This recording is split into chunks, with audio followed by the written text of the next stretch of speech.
One of my favorite country songs is Almost Maybes by Jordan Davis. And even though this is a breakup song slash turns love song slash let's talk about all the stories we've had all of our lives on all the love things that we've done, it actually applies very well to entrepreneurship. And it really is that love-hate relationship that you have with your very own business. Remember when you started this business?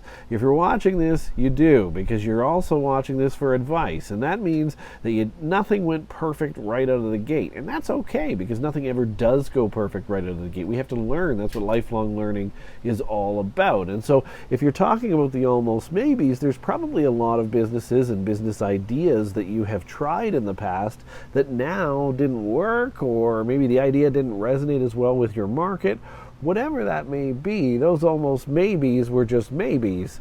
But there's also the ones that work out, and that could be you right now. That could be your current business.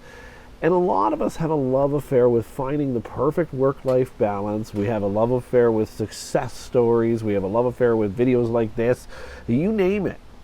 Whatever it is, you have it though, right? This is the biggest key. Not too many of us look at all of the things that we have experienced and see them as failures and give up on those and those success dreams, or maybe all too many of us, I should say, give up on those success dreams because of those almost maybes. And we talked a little bit about it in the first episode of Entrepreneurship is Nuts, the new podcast, and I encourage you to go check that out, because we're going to be doing lots of great episodes, lots of great guests, lots of great topics to help your business succeed.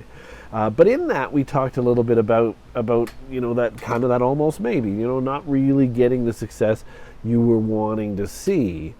And so there's so many people that give up. There's so many people that have just this close to success and then walk away. And so I wanted to go a little deeper into this, and maybe even into side hustles a little bit. Maybe you had a side hustle that didn't take off, and so you're like, well, that's good, because now I know I can't own a business. I should probably just keep my job. Maybe it was that leadership job that you didn't get. Maybe it was the business idea that seemed great to you, but as I said earlier, just didn't convince the world. It didn't seem like it convinced the world. Perhaps it was just a sales tactic on your end that might have just been a little bit off. These were not in any way failures, though, and I think we really didn't cover that as much in the episode, and that's why we're doing this supplemental video. It's not a failure. These are massive successes because of the lessons that you learn.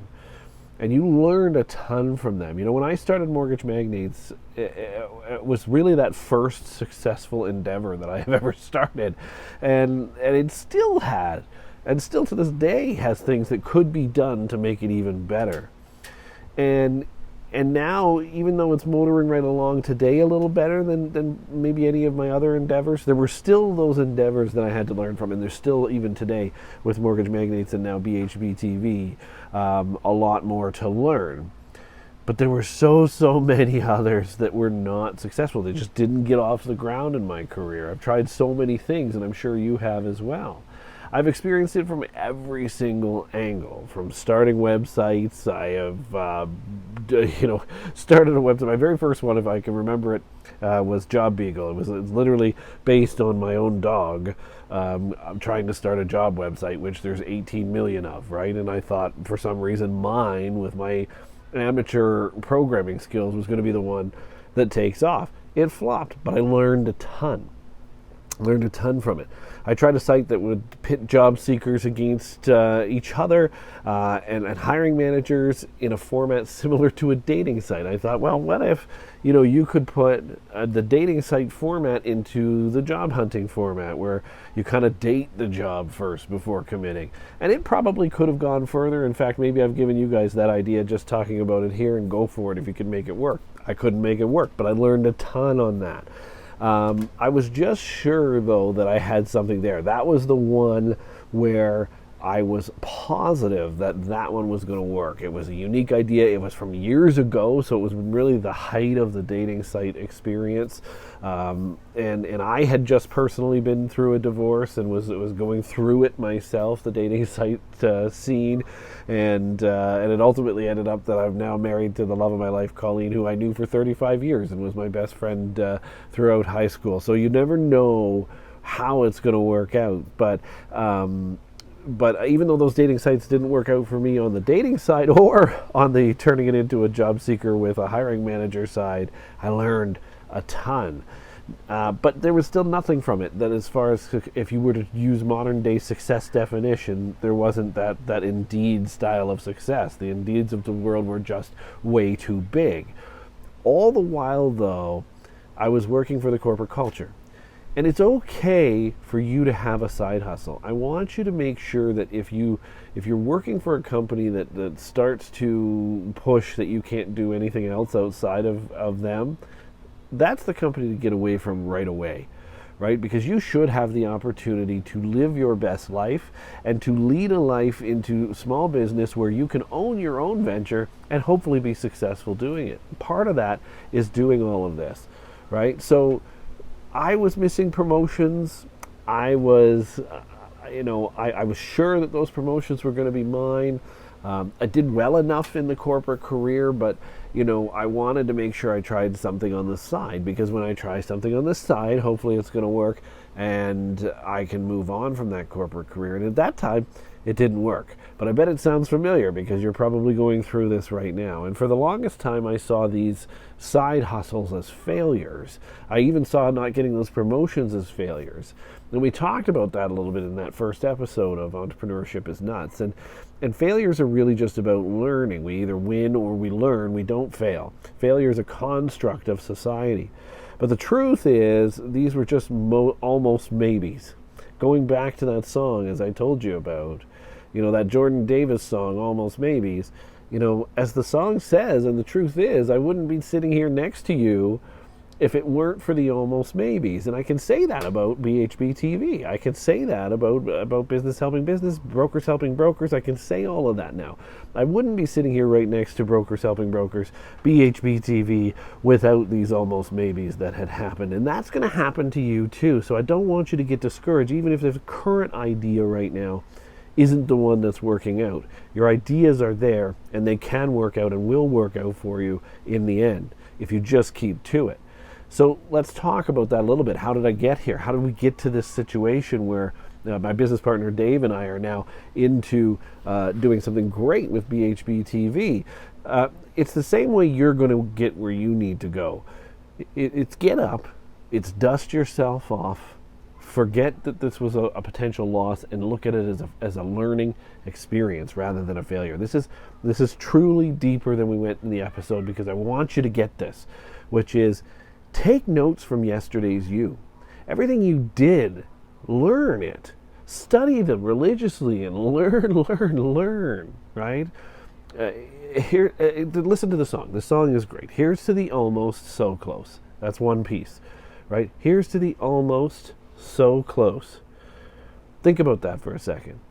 Almost so close. We talked about this in the very first episode. We talked about the book Think and Grow Rich, and how there's the story of the almost maybe, where the guy was just 3 feet away from the successful mining industry. It's over out of the blues.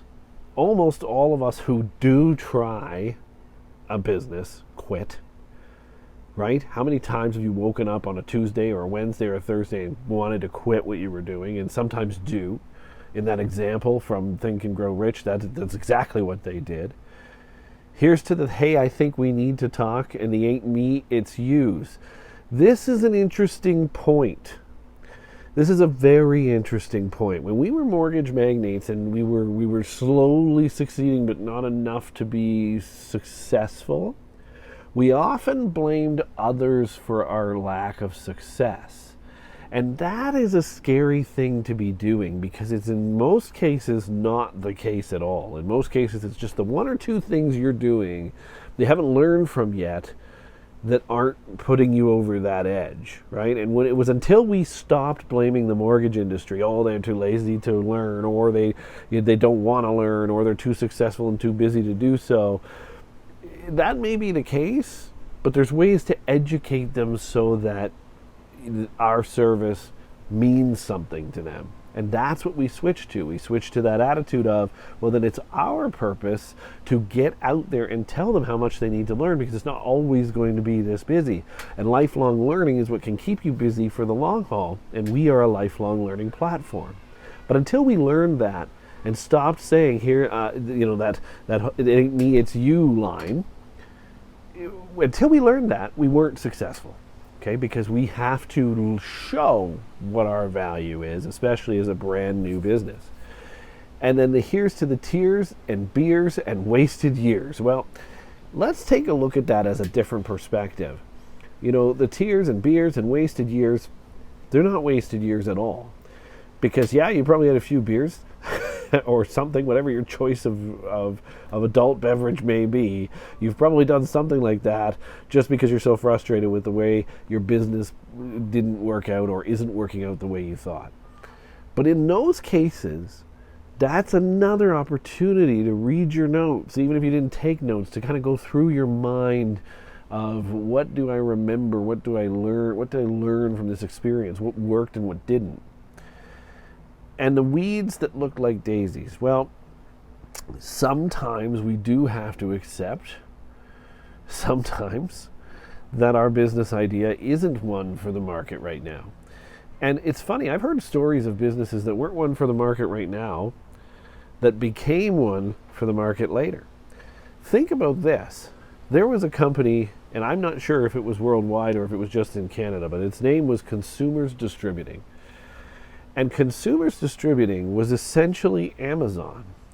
And some of you may remember this if you're watching this in Canada, but Consumers Distributing, you would go in, you would see a catalog, there would be no store, nothing on the shelves for you.